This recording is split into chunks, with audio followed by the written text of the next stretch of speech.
connecting you to our community, 11 Connects. Welcome to 11 Connects. I'm your host, Jen Lennon. Today I'm joined by Carl Carlson. He's the CEO and founder of Carlson Financial. Great to see you, Carl. Great to see you, Jen. And Carl, you are not in Colorado right now. Tell us where you are.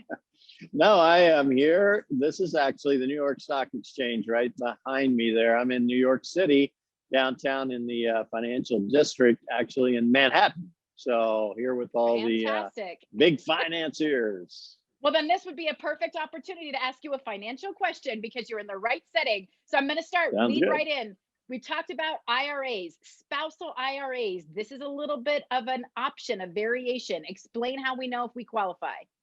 Yep. So should you do a spousal IRA? Well, the number one basic thing, do I have a spouse? So check that one off. If you got that one, then did my spouse not work, but I worked. So now maybe you want to do an IRA for the spouse. And that could happen. Like maybe they didn't have a job last year because of COVID. Maybe the spouse retired early.